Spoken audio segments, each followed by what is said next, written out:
welcome to my YouTube channel.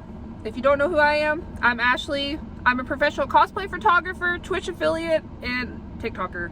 I'm here with the fire goddess of the mountains, Victoria Miller, who is also a makeup artist and TikToker as well. So today we're going to answer some questions that we've had. This is a series that I've wanted to do for a really long time, and Victoria is going to be the first person that comes on it. And my goal for this is to have the cosplay community come together and just have fun with these. And if you've ever seen James Corden's carpool karaoke's, eventually we're going to try to have it like that. But for now, this was just our first go with it, so there's going to be some hiccups, but we're going to have fun with it. So the first thing we're going to talk about is, makeup.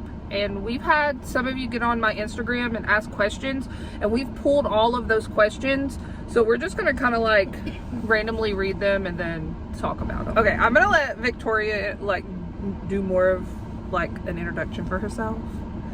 So there's not much more than Ashley has already said. I'm Victoria. I go by Tori. Cosplay wise, I'm known as Fire Goddess of the Mountains, as well as modeling wise. Makeup artist wise, I am known as Beauty and Brains. She is a freelance makeup artist for hire. So if you ever are in the central Kentucky area, or even the southeastern area, hit her up. Well, I'll have her socials in the links or in the comments below whenever you get blah, blah, blah. I'll have her socials in the bottom in the comments, so if you guys want to reach out to her, you can. So the very first question that I see on here is what kind of primer do you use? My primer choice is very odd. I like using the Chafing Gel by Monostat.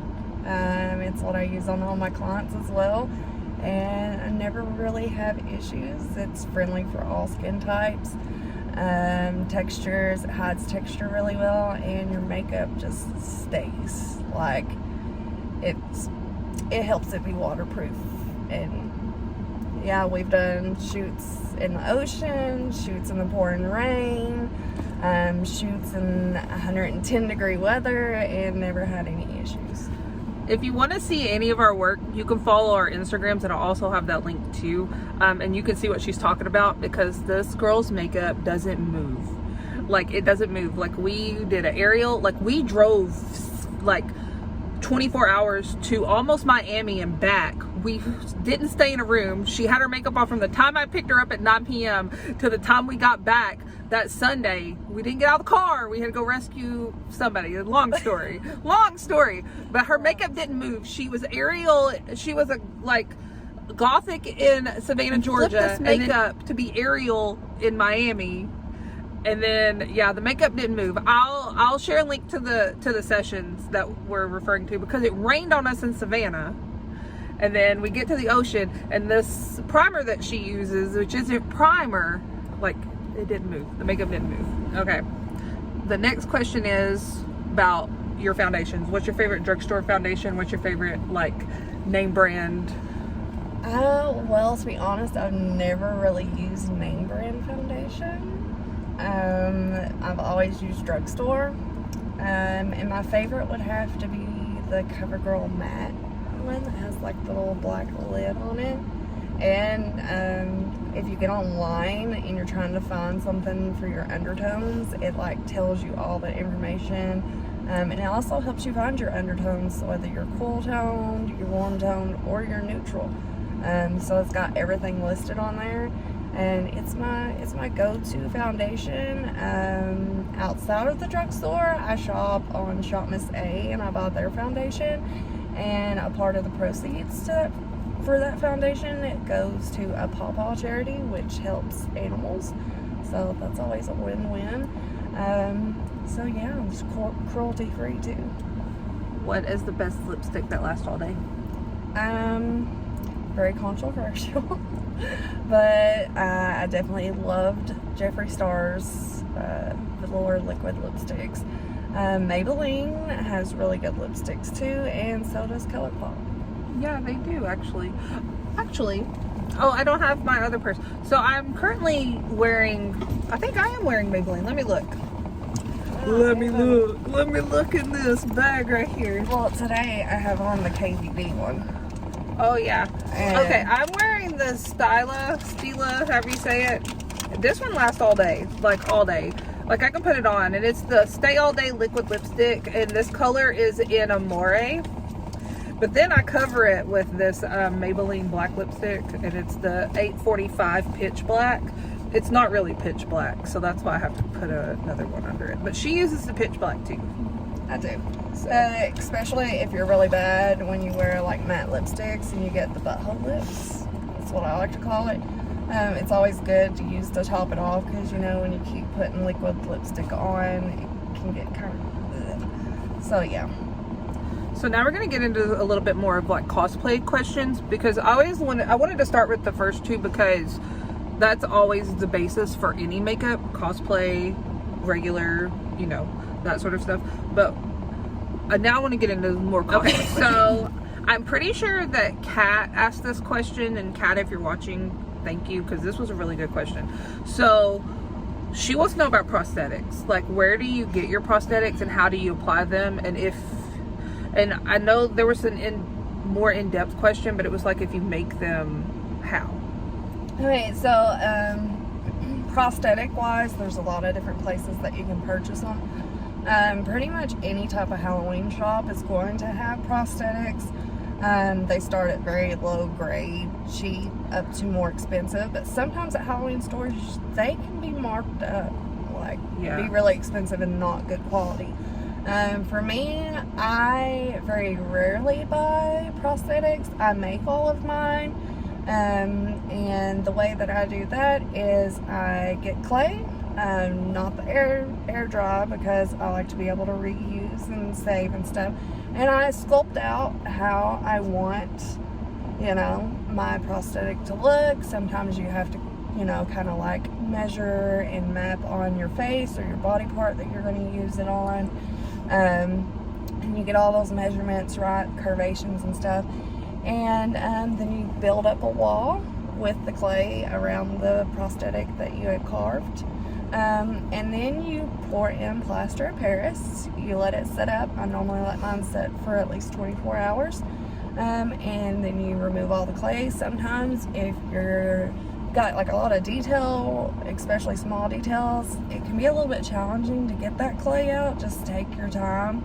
Also, clay tools work really well too. And then once you have your clay, then you just put your liquid latex. You can even use Elmer's glue, and then you let that set up really good, and then you just peel it out. Just be careful when you're peeling it out, to get you an old makeup brush or paintbrush, something you don't carry gets messed up. Some baby powder, and you just want to gently brush over the latex, because if you don't, it'll stick together. Gently brush you. Do you want it? And sometimes I go ahead and just, you know, build up my prosthetic on my body, my face, or my neck. And you can use like cotton balls, toilet paper, tissue paper, you know, pretty much anything, and then you're just real careful when you peel it off and just dust it, and as long as you take care of it, 90% of the time you can reuse your prosthetics. So the next question, and I'm pretty sure that this was from my friend Kayla, and she wanted to know what has been your favorite reaction from someone about your cosplays? That's kind of a hard question, because I don't really do like normal cosplays. Yeah. Like other people, I like more horror stuff. So I know when I first started out, I kind of did this like Resident Evil doctor, and where I have piercings, kind of made it look like my lips were sewed, and then I had a needle with the thread, and I would like pull it through and stuff, and it scared people. But I have to say my favorite is my pyramid head, because you get a lot of reactions from that. Yeah, it's full blown, full size, big heavy sword, and and it's made where it has the metal rebar that runs through the bottom, so when it is dragged along it scrapes like it's metal. My brother actually made my sword and the pyramid head helmet for me, and I made the rest of the outfit, which we are revamping it for this year.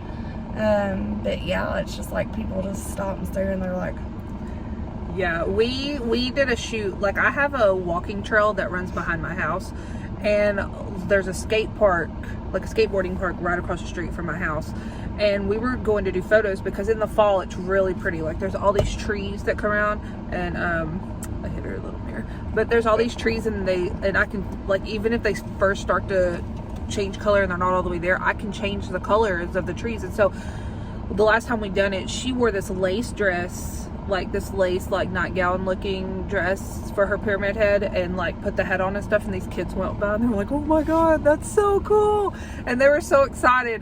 And like I'll try to add like one of the shots from that to this YouTube video so you guys can kind of see what we're talking about. But if not, you can go to my cosplay page, which is Moments Entwined Cosplay, or Moments Entwined and both are on Instagram. I have two, and then you can either go to hers, and she is Fire Goddess of the Mountains on there, and then like I said before, I'll link all of it into the comments so you guys can go check it out. So the next thing I want to talk about is our 31 Days of Halloween. I am the founder of a modeling group, and Victoria is co-founder. She's one of the first members to be in that group, and she's one of the original. We've had a lot of people come in and out of this group over the years, but her and Deborah Cosplay are two of the founding members of this group that haven't left. The point of the group is for people of all ethnic backgrounds, the LGBTQ community, all minorities, and just people in general who normally couldn't do modeling. With my group, they get a chance to. I'm not somebody that's going to look at you and say, hey, you can't do photos because you don't fit this certain stereotype or this certain look. If you want to take pictures, you can take pictures and you can be a model. So today, Victoria is doing our very first look for 31 Days of Halloween, and I have a lot of people that follow my content and who have eventually followed all the models in my group due to our 31 Days of Halloween. Like, this is a 5-year. I started my I've been a photographer for 7 years now, but I started my modeling group 5 years ago, and Victoria, funny enough, what is Leona to you? Basically her sister, who is a photographer, handed me this girl and said, here you go. She handed Victoria to me on a platter, and we've never looked back. We've become best friends. Now, me and her are more like sisters. Sorry, Leona, if you're watching this, she's mine, but I love you. But yeah, so with our 31 Days of Halloween, me and Victoria and a lot of the people in my group have been internationally published several times. We're just really proud of the work we do, and it's all done on little to no funding. We will Goodwill, Salvation Army, yard sales. Now, I will say, we are not supporters of the Salvation Army, but sometimes it just falls in our lap from there. So technically we get it from there, but we don't necessarily pay for it from there. So we don't really support them. But I just want to make that clear. But yeah, so we thrift, we bargain, we ask people for help, we donate our time. Like, we have a few other makeup artists in the group. We have a few people who sew in the group, and we all just come together. We put on these massive shoots. We've actually had movie producers to donate to us too. Yeah, we've had tons of people donate to our work, and we've gotten published, and it's been little or no funding at all. And what is funding, I will throw that money out there, or somebody in the group will be like, I'll buy it, I'll do it. So we do this pretty much on donation based or nothing at all. Today Victoria is doing a modern goth vampire look. I had to refilm this part because I called her a witch, and I was like, damn it, that is not what we agreed on. But here we are, we're here. So she's gonna do a modern goth vampire, and it's going to be our very first 2022 31 Days of Halloween look. Hopefully COVID doesn't put Fuck a us. damper on our 31 Days of Halloween this year, because it's butt fucked us the past 2 years. Yes, it has. But we totally follow the guidelines. We want everybody to be safe. So it was okay. I felt okay with not having the last 2 years having the full 31 days of Halloween, just because it kept people safe. But this year we're really working on it, and I know it's still July, but we have to start now, because if you think about it, that's 31 different photo shoots. Now sometimes we don't make it all the way to 31 days, and I'll spread the content out, but this year I have a good feeling we're going to get 31. So we're in Lexington Cemetery in Kentucky. I don't normally talk about too much where I'm from, but I'm not technically from this area, so I'm not doxing myself, I guess. So we drove here to just to do these photos. We're going to be very respectful, but I'm going to take you on what it looks like to kind of shoot one of these 31 days with us, and then yeah, I really think it's going to be a good time. Just keep them in mind if you are going and just doing a little photo shoot, like on your phone or with a friend or a photographer, and you are going to a graveyard or something, be super respectful. Don't get on the headstones, don't get on the graves, don't step on the graves, you know, don't destroy anything. And if you have any trash or anything, pick up after yourself. Pick up.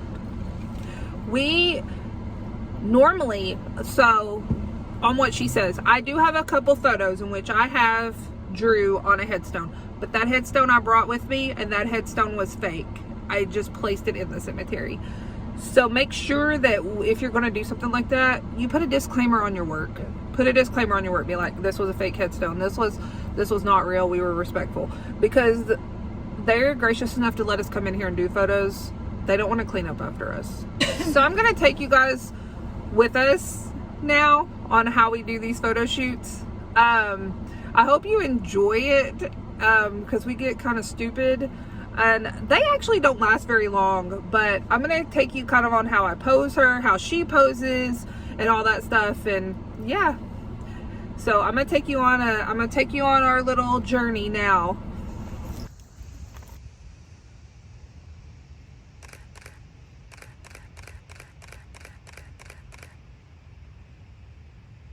That's really funny. That was funny. Okay, I want you to come stand back here. I want you to get really close to this like, I think that's so pretty.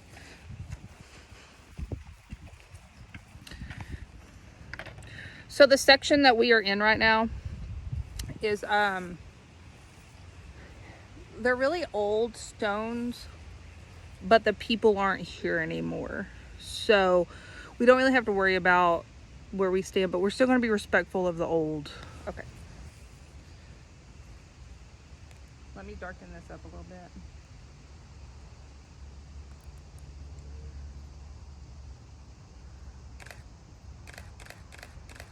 Okay. Bring that up, like around you.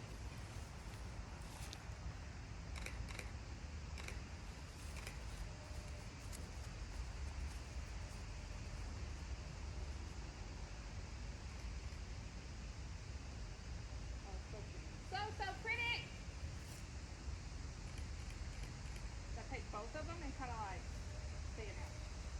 My thing's broken.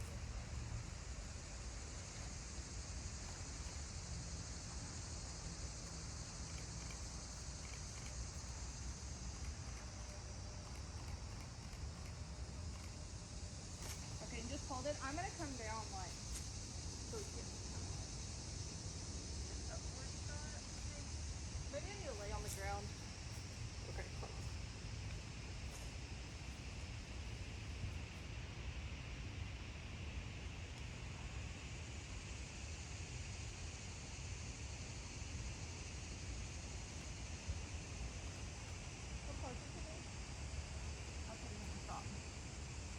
Right there.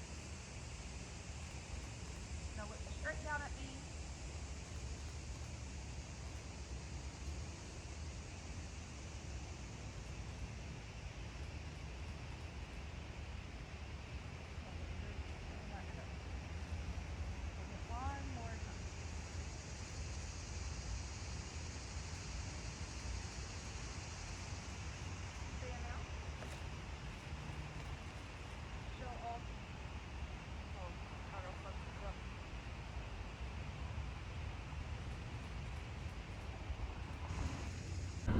So once again, I'm Ashley, and I really appreciate you guys coming to my YouTube channel. This is the Fire Goddess of the Mountains, Victoria. We really appreciate it, and if you really like this video, and even if you don't, give it a thumbs up. And if you give it a thumbs down, thanks for the algorithm push. Yeah, so hit that bell notification, hit subscribe, hit like, and we'll check you in the next video.